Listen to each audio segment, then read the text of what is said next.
오늘은 하나님이 주신 남성성을 회복하라라는 주제로 말씀을 나누고자 합니다. 우리는 남성성과 여성성 그리고 상호 보완성이라는 주제로 앞으로 몇 주간 말씀을 나누고자 합니다. 특별히 앞으로 전할 말씀들은 강해 설교보다 주제 설교에 해당하며 이 말씀의 가르침을 개혁주의 성향의 침례교 목사이자 신학 저술가인 존 파이퍼 목사님의 글을 참고하여 준비하였습니다. 오늘은 남성성에 대해서 보고 다음 주도 남성성을 이어서 볼 겁니다. 그렇다고 이 말씀이 여자 성도님들과 상관이 없거나 유익되지 않는 것은 아닙니다. 그리스도 안에서 한 남편의 아내와 또 어머니로 부름받은 자들로서 또 딸로 부름받은 자들로서 남성들을 어떻게 이해하고 그들의 부르심을 도와 하나님 나라인 가정과 교회를 함께 세워나갈 수 있을지 고민하는 시간 되었으면 합니다. 오늘 본문인 창세기 2장에서 남성에게 맡겨진 경작과 지킴을 책임감 그리고 책임, 선이라는 세 파트로 나눠서 이해해 보도록 하겠습니다. 오늘날 우리는 남성성과 여성성에 대한 이해에 있어서 심각한 혼란의 시대를 살아가고 있습니다. 현대사회는 남성과 여성을 여성의 동등성을 강조한다는 명목 아래 오히려 남성성과 여성성의 고유한 의미와 중요성을 점차 약화시키는 시대에 살고 있습니다. 심지어 많은 문화평론가들은 오늘날은 남성성의 거세 시대다 이렇게 말합니다. 남성성을 드러내는 것보다 오히려 여성성을 강조하며 어떻게 보면 이제 페미니즘이 그와 같은 주를 이루는 시대라고 볼 수 있는 거죠. 남성성을 중화시켜 약화시키려는 이런 모양새를 갖고 있다라는 겁니다. 그러나 이러한 경향은 인간의 존재의 근본적인 차원을 흔드는 깊은 문제를 야기하고 있습니다. 이러한 시도들은 결코 작은 문제가 아니라는 겁니다. 특히 남성성과 여성성을 배워야 하는 다음 세대들에겐 더욱 치명적인 영향을 미치고 있습니다. 그 결과 남성과 여성의 구별이 사라진 상태에서 서로가 자유롭고 조화롭게 살아가는 이상적 사회가 도래한 것이 아닙니다. 오히려 그 반대가 되어가고 있습니다. 이러한 시대의 교회는 하나님 안에서 남성성과 여성성의 본질에 대한 그와 같은 진지한 탐구와 고찰, 또 가르침과 배움이 필요합니다. 이 성 정체성을 혼란시키는 이런 일들이 너무나 이제 가깝게 다가왔습니다. 지난주에는 여기 옆에 시흥시의 소래고등학교 고3 사회평가지에 무엇이 배포됐는가? 동성애에 대해서 이제 응답하고 기술하는 내용들이 나타나서 아주 교계가 뒤집어졌어요. 아니, 수행평가지에 어떻게 성차별하면 안 되겠는가? 이렇게 하면서 동성애 성향이 있는 거에 있어서 뭐 체크하라. 뭐 있으면 뭐 얘기해봐라. 뭐 이런 식으로 이게 사회 수행평가지에 고등학교에서 나올 내용입니까? 그러니까 이게 먼 얘기가 아니에요. 이미 우리 안에 들어와 있습니다. 많은 경우 남녀의 구별을 최소화하려는 시도는 활발히 일어나고 있지만 오히려 남녀의 구별을 최소화할 뿐만 아니라 그냥 해체해서 없애려는 시도는 활발하게 이루어지고 있지만 정작 남성이 된다는 것이 무엇인지 여성이 된다는 것이 무엇인지에 대한 충분한 답이 제시되고 있지 않다는 겁니다. 이 혼란을 멈추는 길은 사회 이론이 아니라 창조주께서 처음 남자와 여자를 어떻게 부르셨는지 그 지점에서 생각해야 한다는 것이죠. 남성과 여성의 차이는 인간의 선택이나 사회적 합의에서 비롯된 것이 아니며 그저 생물학적 구별을 위한 것도 아닙니다. 성적 결합을 위한 생리적 전제 조건이나 육체적 차원에 머무는 것이 아닌 영적인 뜻하심으로부터 시작하며 하나님의 형상과 인격과 관계성 등 깊은 내용들을 이 안에 포함하고 있다는 겁니다. 그렇게 오늘날의 경향성과 반대를 향해 나아가는 이 내용을 듣고 우리는 하나님의 선하심과 그리고 기뻐하신 뜻이 무엇인지를 분별하며 따르는 주의 백성들이 되어야 될 줄로 믿습니다. 그와 같은 우리 성도님들 되시길 예수님의 이름으로 축복합니다. 만일 어떤 남성이 자신은 강하고 또 성적으로 매력이 있으며 또 결단력 있고 이성적인 사람이라고 말한다고 합시다. 그러나 그가 만일 아내를 포함한 여성들을 바른 길로 인도할 줄 모르고 또 부양할 줄 모르며 보호의 선의의 책임을 느끼지 못한다면 그의 남성성은 아직 성숙하지 못한 상태라고 말할 수 있습니다. 그렇다면 성경을 통해 우리가 회복해야 할 남성성은 무엇일까요? 먼저 첫 번째로 그것은 책임감입니다. 무엇이라고요? 책임감. 이것은 마음의 태도를 말합니다. 이따가 또 책임이라는 것도 다룰 거예요. 네, 책임, 감, 책임. 네, 우리 첫 번째로 볼 건 감이 붙었어요. 감. 그러니까 마음의 태도를 말합니다. 이것의 가장 기초가 되는 본문은 창세기 2장 15절입니다. 여호와 하나님이 그 사람을 이끌어 에덴 동산에 두어 그것을 경작하며 지키게 하시고 아담과 하와가 창조되기 전 하나님은 먼저 동산을 창설하시고 거기에 아담을 먼저 두셔서 그것을 경작하고 책임지는 그 역할을 부여하십니다.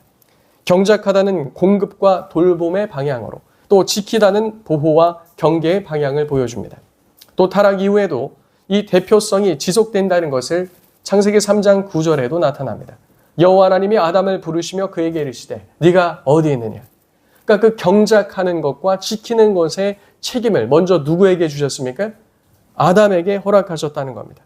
하와가 범죄하였음에도 하나님은 먼저 아담을 부르시는 게 3장 9절에 나오죠. 이 본문은 아담이 대표 책임자로 부름을 받았음을 확인시켜주는 장면이라고 할 수 있습니다. 바울도 이 질서를 디모데전서 2장 13절에 언급합니다. 아담이 먼저 지음을 받고 하와가 그 후며. 그래서 우리는 이러한 말씀을 통해 남성에게 하나님이 책임을 물으셨으며 그 책임 물으심을 통해 그는 책임감을 발휘하는 삶을 살았어야 한다는 걸 알 수 있습니다. 그리고 그 이후에도 아담에게 먼저 물으셨어요. 책임을 물으셨다는 거예요. 그러면 그는 무엇을 갖고 살아가야 됩니까? 책임감을 가지고 살아가야 한다는 겁니다. 물론 모든 사람들은 책임감을 가지고 살아야 합니다. 다시 말해 책임을 지는 마음의 태도와 생각을 가지고 살아야 한다는 겁니다. 여기에는 여자 성도님들도 예외가 아닙니다. 하지만 지금 특별히 말씀드리고자 하는 것은 남녀와의 관계 가운데, 특별히 남편과 아내와의 관계 가운데 남성이 더욱더 그러하다는 겁니다. 남성다움은 자신이 책임을 지고 있다는 사실을 실제로 느끼고 인식하는 것에서 출발한다고 말할 수 있습니다. 만일 어떤 남성이 자신의 삶과 가정에 대한 책임감을 느끼지 못하고 인식하지 못하며 스스로 확인하지 않는다면 그는 남성성에 있어서 성숙하다고 말할 수가 없는 겁니다. 결혼을 한다고 책임감이 저절로 생기지 않습니다. 자녀를 낳는다고 해서 저절로 생기는 것도 아닙니다. 책임감은 본래부터 주어진 것인데 그것을 남성들이 잘 키워가기 위해 배우고 훈련했는가 아닌가, 그것으로서 그 사람이 책임감이 있는 사람인가 책임감이 없는 사람으로 길러지는가, 이것으로 갈린다는 겁니다. 결혼을 하지 않았어도 마찬가지입니다. 결혼을 하면 자신의 가정을 꾸리겠으나 미혼인 상태여도 원 가정에 우리 모두는 속해 있을 겁니다. 원 가정의 1차적인 책임은 아버지에게 있을 것이나 그 자녀가 성인 자녀로 성장한다면 아들도 함께 그 짐을 짊어져 가며 앞으로 어떤 가장의 모습으로 자신의 남성성을 드러낼지 고민해야 한다는 겁니다. 이 책임감이라는 것은 여성과 관련이 없는 상황에서도 충분히 잘하고 성숙할 수 있습니다. 어떤 남성은 여성들이 없는 곳에서 근무하기도 하며 특별히 남성들만이 모여서 살아갈 수밖에 없는 현장에 놓여 있기도 합니다.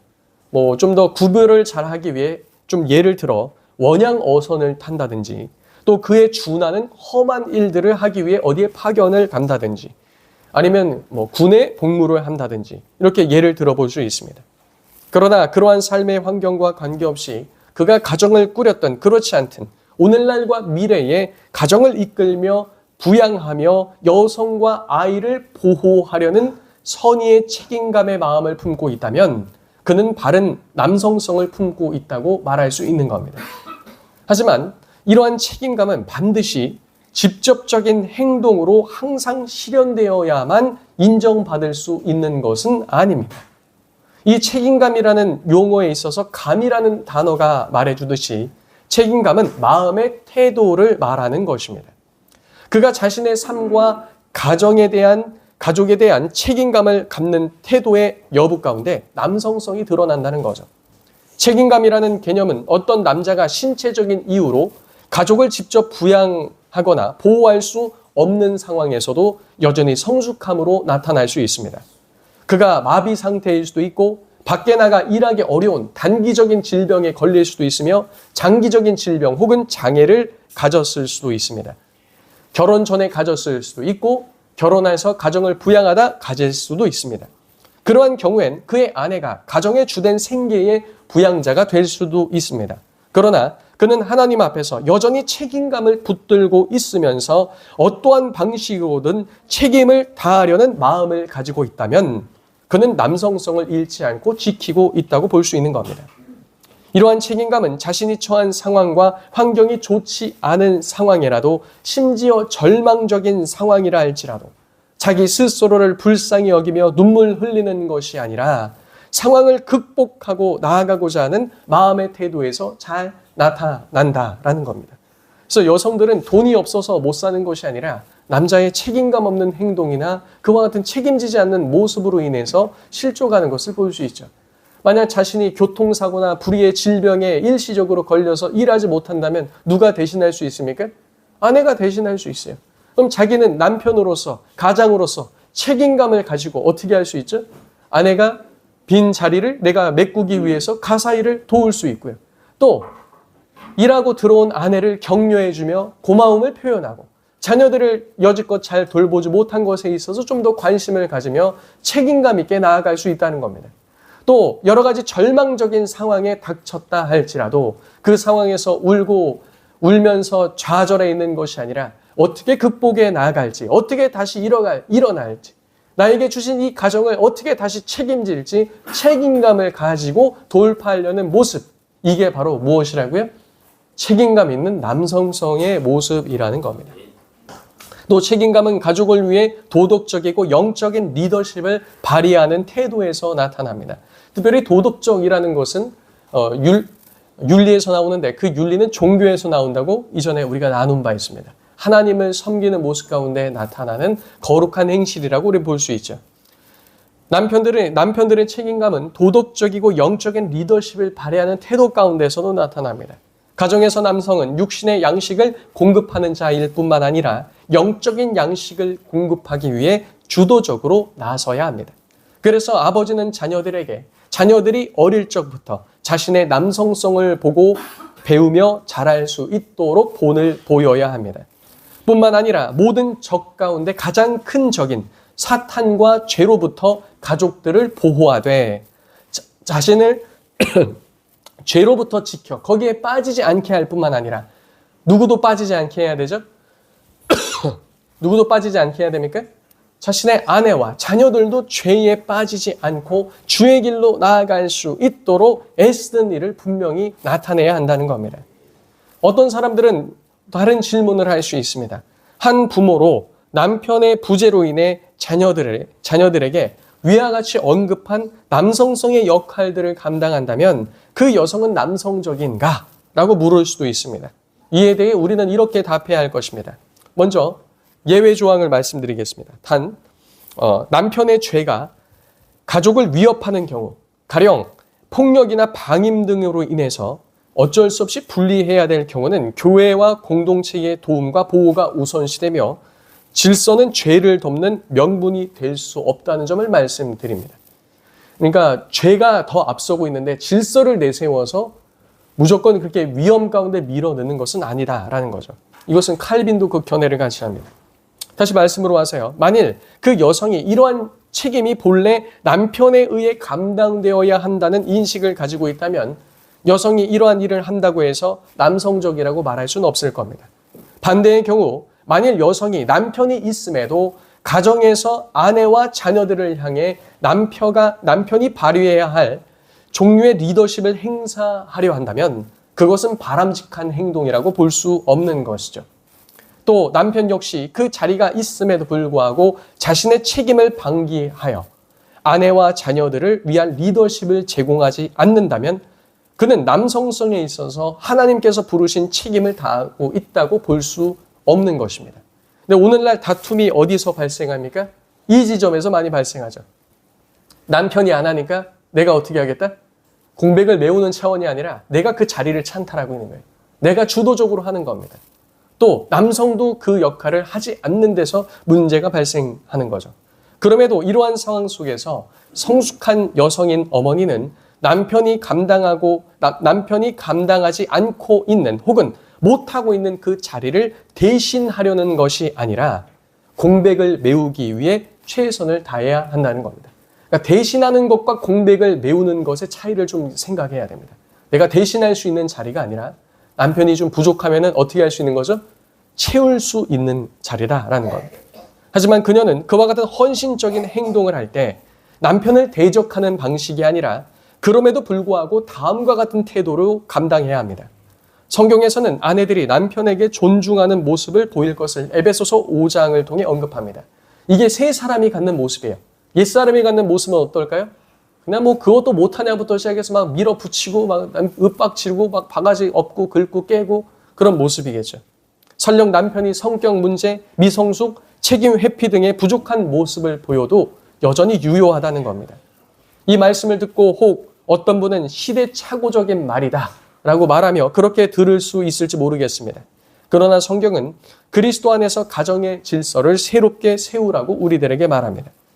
그리스도께서는 성격 문제, 미성숙, 그리고 책임 회피를 하는 남편이라고 해도 가정에서 아내들과 자녀들의 머리로 세우셨기 때문에 우리는 그를 존중해야 합니다. 반면 지혜 없는 여성의 모습은 어떻게 나타날까요? 이건 에덴에서 타락했을 때 사건에서 잘 보여주죠. 사단이 어떻게 타락했습니까? 하나님의 보좌 위에 자기의 보좌를 틀려고 했어요. 사단이 하와를 넘어뜨릴 때 어떻게 했습니까? 옆에 아담이 있었습니까? 없었습니까? 있었다고 그랬죠. 원어를 보면은 아담이 있었습니다. 근데 누구에게 자꾸 말을 하죠? 하와에게 말하고 하와가 책임지게 하고 하와가 결정하게 하는 그런 모양새를 보입니다. 아담은 어떻게 했죠? 방기했습니다. 그냥 가만히 있었어요. 그리고 결국 타락했을 때 3장 17절에 뭐라고 말했죠? 하나님께서 아담이 너는 남편을 사모하나. 남편이 너를 어떻게 할 것이다? 따스릴 것이다. 그 사모한다는 뜻이 뭐라고 했습니까? 그냥 뭐 사랑해요 이런 뜻이라고 했습니까? 아니요. 움켜쥐고 주도권을 취하려는 모습이라고 그랬죠.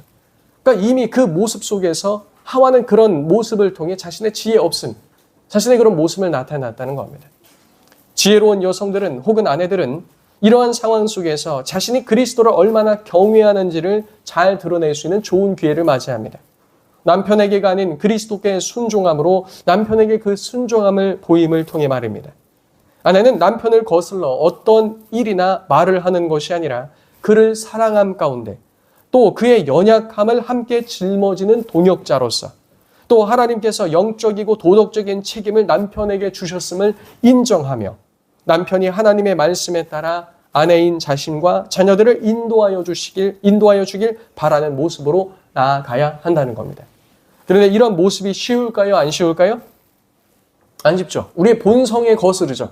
남편 못하면 막 한 소리 해주고 싶고 심한 교회에 주어받고 싶고 막 왜 그것도 못하냐고 막 말하고 싶고 근데 우리의 세 사람 입은 우리의 태도는 그런 모습이 아니라는 겁니다. 이것은 하나님께서 세우신 리더십을 배우는 아주 중요한 시간이 될 것입니다. 그렇지 못한 남편을 그와 같이 세워가는 모습을 통해 무엇을 배운다고요? 리더십에 대해서 배워간다고요.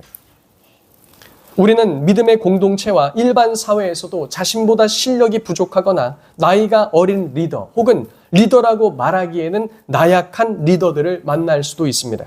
그럼에도 해당 공동체에 이미 세워진 질서를 존중하고 세워가는 일에 협력하는 것은 매우 지혜로운 일이라고 할 수 있죠. 그런데 만일 우리가 스스로 생각하기에 나보다 그 리더가 훨씬 못하다고 생각해요. 내가 훨씬 낫다고 생각해서 그 공동체를 내가 좌지우지하려고 한다면 반드시 우리는 어려움에 직면할 수밖에 없다는 겁니다. 혹시 성도님들 가운데 그 축구 명문 구단인 레알 마드리드라고 아십니까? 우리 남자 성도님들은 모르시는 분이 아마 없을 겁니다. 일부 예배 때 그 나이 많으신 여자 성도님들도 레알 마드리드 아십니까? 절반이 안다고 끄덕이시더라고요. 그래서 그 정도로 유명하긴 하나 보다 하는 생각이 듭니다. 세계에서 가장 유명한 구단입니다. 그런데 요즘 그 구단이 무너지고 있습니다. 전문가들이 분석한 결정적인 원인은 질서 붕괴를 꼽고 있습니다. 또 그 안에서 책임감과 책임 없이 행하는 사람들이 그것을 더욱더 악화시키고 있다는 겁니다. 아무리 뛰어난 사람들의 총집합, 세계적인 축구 슈퍼스타들의 총집합이라고 말하는 그와 같은 레알 마드리드도 이와 같이 책임감과 책임, 또 질서가 무너지기 시작하는 순간 무너져 내리는 것을 볼 수 있다는 겁니다. 가정도 마찬가지입니다. 아무리 훌륭한 남편, 아무리 훌륭한 아내, 아무리 훌륭한 자녀들이 독립적으로 각각 그렇게 보인다 할지라도 뭉쳐놨을 때 그 안에서 책임감도 책임도 질서도 아무것도 없다면, 존중도 아무것도 없다면 그것이 아름다운 가정이라고 말할 수 있겠습니까? 없다는 겁니다.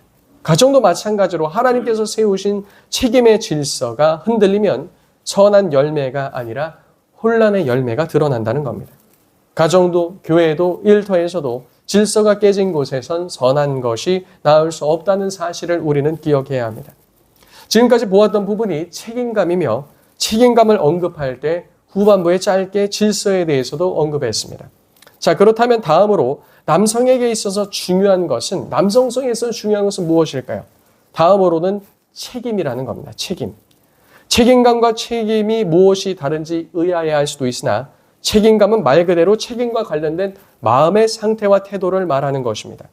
내가 아직 부족하고 능력이 안 되고 덜 성화되어서 부족하다 하더라도 하나님께로부터 부름받은 남성으로서 그 책임을 다하려는 마음과 태도를 가지고 있다면 그는 성숙한 남성성 혹은 그것을 향해 나아가고 있다고 말할 수 있을 겁니다. 그런데 책임이라는 것은 실제로 행동하여 옮겨지고 실행된 상태를 말하는 겁니다.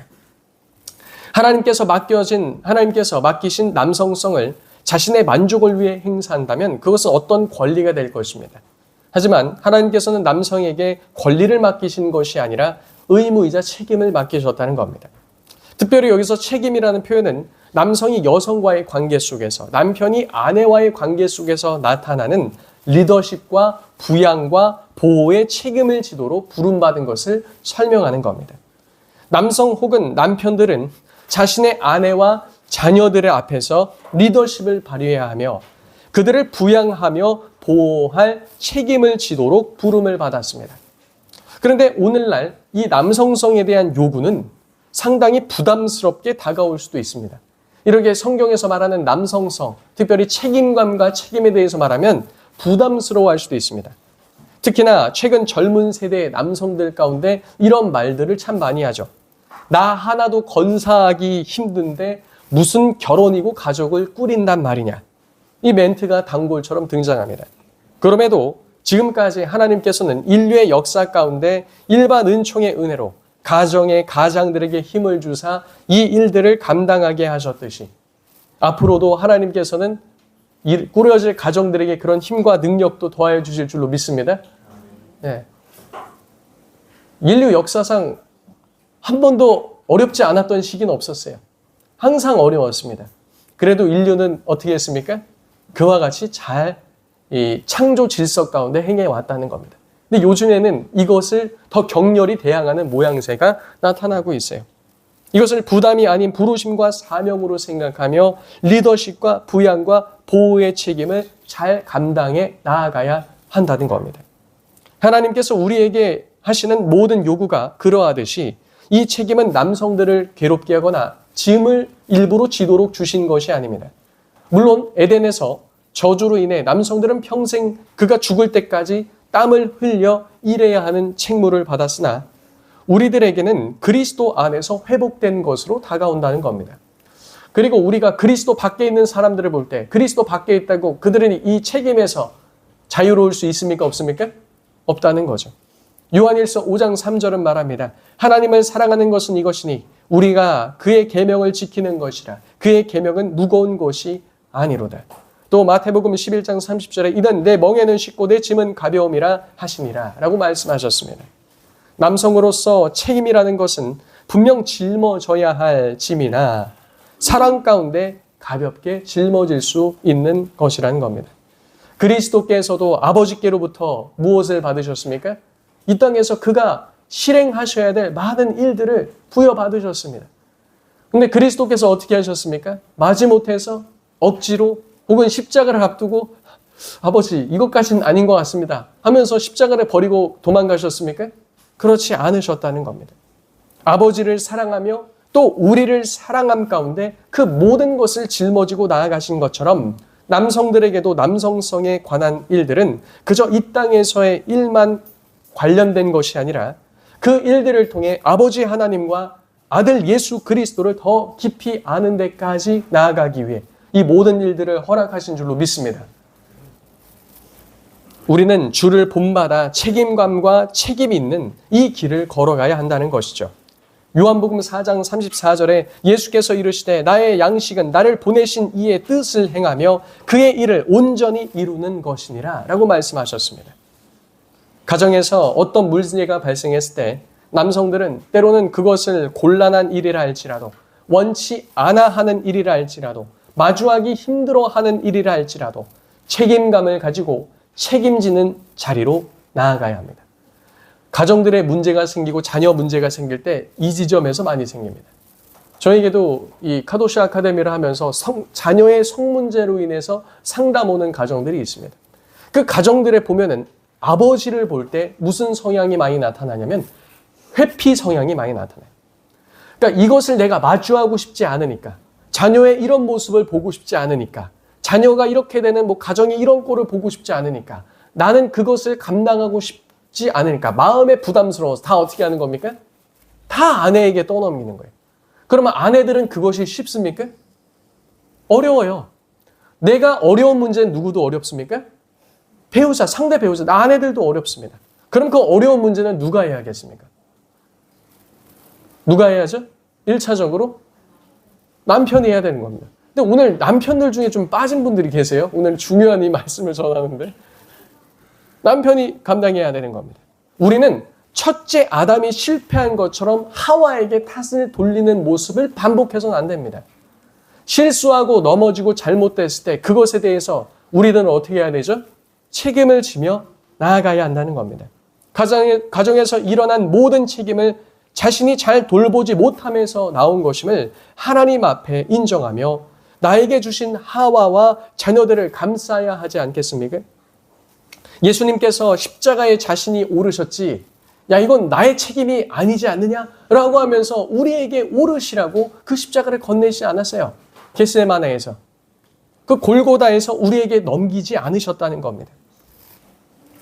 가정에서 남성들은 아내와 자녀들에게 책임감이 무엇인지, 그래서 책임이 무엇인지, 또 가정의 최종 머리 대신 그리스도의 질서 가운데 어떻게 순종하며 나아가는지까지 책임감을 가지고 책임을 지고 순종하는 자리에서 보여야 한다는 겁니다.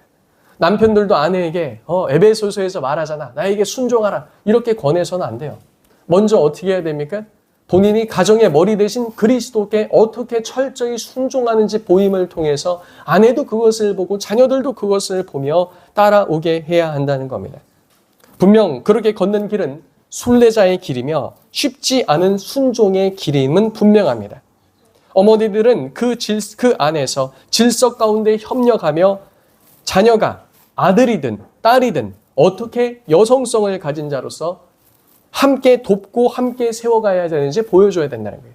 남편이 남성성을 발휘할 수 있게 어떻게 해야 됩니까? 아내들은 여성성을 가진 자로서 보여줘야 돼요. 그 자녀가 아들이든 딸이든 다 보여줘야 된다는 겁니다. 남편을 잘 세워줌으로써 그 남성성이 어떻게 잘 발현되는지, 또 아들에게 가르칠 수 있죠. 딸이라면요, 여성성을 가진 엄마로서 어떻게 남편을 이렇게 잘 세워가는지 그걸 다 보여줘야 한다는 겁니다. 그런 모습을 보고 자란 아들은 혹은 딸들은 성경적 가정을 세우며 그와 같이 지혜로운 아내를 만날 것이요, 또 그런 모습을 보고 자란 딸 아이는 성경적 가정을 세우기에 힘쓰는 남편을 돕는 지혜로운 아내로서 가정을 꾸려나가게 될 줄로 믿습니다. 그리고 사람들은 다 완벽하지 못하죠. 좋은 사위라고 미래에 왔는데, 좋은 사위감이라고 왔는데 부모가 보기엔 어떨 수 있습니까? 충분히 부족할 수도 있어요. 많이 부족할 수도 있어요. 그의 나이가 어리기 때문에 그렇죠. 그러면 그 딸로 하여금 어떻게 해요? 그 남편을 잘 그리스도의 형상으로 세워갈 수 있도록 지혜로운 자로서 여지껏 본을 보였기 때문에, 가르쳤기 때문에 아름다운 가정을 꾸릴 수 있을 것을 기대할 수 있다는 겁니다. 그와 같이 가정에서 남성성과 여성성을 잘 보여주는 우리 성도님들 다 되시기 바랍니다. 오늘 이제 마지막 부분은 남성성에 있어서 하나 남은 이 선의에 대해서 보겠습니다. 그리고 또 몇 가지가 더 있는데 그거는 이제 다음 시간에 이어서 보겠습니다. 선의. 여기서 말하는 선의는 무엇인가? 여성의 참된 유익을 적극적으로 구하는 책임입니다. 책임감과 책임에 있어서 아내와 자녀를 위해 적극성을 띈다는 것입니다. 존 파이퍼 목사님은 이 부분을 선의라고 표현했습니다. 예시로 든 구절은 3개 정도가 있습니다. 먼저 누가복음 22장 26절에 보면 너희는 그렇지 않을지니 너희 중에 큰 자는 젊은 자와 같고 다스리는 자는 섬기는 자와 같을지니라. 가정에서 큰 자는 누구입니까? 아버지예요. 남성입니다. 그러면 큰 자로서 어떻게 해야 되죠? 섬기는 자가 되어야 한다는 겁니다. 그게 선입니다. 선이. 적극적으로 섬기는 것. 그리고 베드로전서 3장 7절에도 말합니다. 남편들아 이와 같이 지식에 따라 너희 아내와 동거하고 그를 더 연약한 그릇이요 또 생명의 은혜를 함께 이어받을 자로 알아 귀히 여기라. 이는 너희 기도가 막히지 아니하게 하려 함이라. 베드로가 이걸 썼죠. 베드로는 어떤 자였습니까? 예수님을 3번이나 부인한 자였습니다. 근데 예수님은 베드로와 제자들이 부인할 걸 알았습니까? 몰랐습니까? 알았다고 그랬어요. 그럼에도 불구하고 어떻게 하셨죠? 발을 씻기시고 떡을 떼시고 잔을 그들에게 주셨습니다. 그리고 베드로가 넘어질 것도 아시고 내가 너를 위하여 사단이 너를 밀가부르듯 하려고 하나 내가 너를 위해서 기도한다라고 말씀하시며 네가 온전케 된 후에는 형제를 세우라고 말씀하셨어요. 그 모든 것을 그리스도의 신부로서 경험한 베드로가 베드로전서를 기록하면서 말하는 거죠. 남편들아 이와 같이 지식을 따라 그리스도가 자신에게 한 것을 생각하며 남편들아 이와 같이 지식을 따라 너희가 아내와 동거하고 그를 더 어떤 그릇이요? 연약한 그릇이요 생명의 은혜를 함께 이어받을 자로 알아 귀히 여기라. 너희 기도가 막히지 않게 하려 함이라. 또 마태복음 7장 12절에 그러므로 무엇이든지 남에게 대접받고자 하는 대로 너희도 남을 대접하라. 이것이 율법이요 선지자라 라고 말합니다. 남성성이 지니는 책임이 궁극적으로 여성의 유익을 위한 것임을 성경 여러 구절은 말하고 있습니다. 남성성이 가진 선의는 여성 앞에서 자기 과시적인 권위주의적 태도를 철저히 배격한다는 겁니다. 더 나아가 선이라는 단어는 성숙한 남성이 남녀의 관계 속에서 이 황금률을 잘 드러내는 것으로 나타내죠. 남편은 아내에게 오늘 말씀 들었지? 나에게 순종해 라고 말하는 것이 아니라 먼저 내가 대접받고자 하는 대로 어떻게 하는 겁니까? 큰 자가 되어서 섬김을 통해 이것을 나타낸다는 겁니다. 이것이 바로 구현 방식입니다. 남편은 아내에게 좋은 대우나 대접을 기대하기 이전에 배우자의 유익을 위해 적극적으로 책임을 다하는 모습으로 나아가야 한다는 것이죠. 이것이 바로 남성성이 가진 특징 중에 하나라고 말씀드릴 수 있습니다. 그리스도께서도 원수된 우리조차 사랑하시어 어떻게 하셨습니까? 우리를 온전한 주의 신부로 세워가시기 위해 적극적으로 아버지께 순종하시며 나아가신 것처럼 우리들도 그렇게 하라는 겁니다. 우리에게 사랑을 보여주시되 십자가 위에서 죽기까지 보여주신 것처럼 남성들도 그와 같이 그리스도께 배우고 그 남성성을 취하라는 것입니다. 사랑하는 성도님들, 오늘 우리는 창세기 2장에서 하나님이 남자에게 부르신 그 첫 부르심을 보았습니다. 하나님은 그 사람을 동산에 두시고 경작하며 지키게 하셨죠. 돌보고 공급하는 자리, 또 보호하고 지키는 자리에 그에게 책임을 주셨으며 책임감을 갖고 감당하게 하셨습니다. 그리고 그 모든 것은 누구의 유익을 위해서? 자신의 한 몸의 유익을 위해서. 그 창조의 부르심은 타락으로 사라진 것이 아니라 그리스도 안에서 더욱더 거룩한 방향으로 우리 가운데 주어 주신 줄로 믿습니다. 그러므로 남성성은 자기 과시나 가정 안에서 권리를 내세우는 것이 아니라 하나님이 맡기신 사람들을 향한 책임감으로 서고 또 책임으로 감당하며 선의로 유익을 하나님 앞에 구하는 자리입니다. 한 주간 가정과 일터에서 경작하고 지키는 그 부르심을 기억하며 말과 선택과 시간 사용해서 아내와 가족들을 더욱 귀히 여기고 먼저 순종으로 나아가는 우리 참사랑교회 모든 남자 성도님들 되시길, 또한 그 안에서 함께 배우며 지혜를 발휘하는 우리 여자 성도님들 되시길 예수님의 이름으로 축복합니다. 이 시간 우리 함께 기도하도록 합시다. 하나님, 우리가 주님께로부터 받은 바 그 말씀을 가지고 우리가 살아가는 자 되게 하시되, 특별히 가정 안에서 하나님께서 남편에게 주신 직분을 생각하며 남편들을 잘 세워가는 지혜로운 아내, 또 남성들은 그리스도께로부터 받은 바를 생각하며 우리는 그리스도께 배운 바를 생각하며 그대로 행하는 자 되게 하여 주옵소서. 하나님께서 주신 나의 삶, 나의 가정, 일터, 교회 사랑하고 헌신하고 큰 자로서 순종하고 섬김으로 나아가는 우리들 되게 하여 주옵소서. 다 같이 주여 한번 외치고 통성으로 기도합니다. 주여!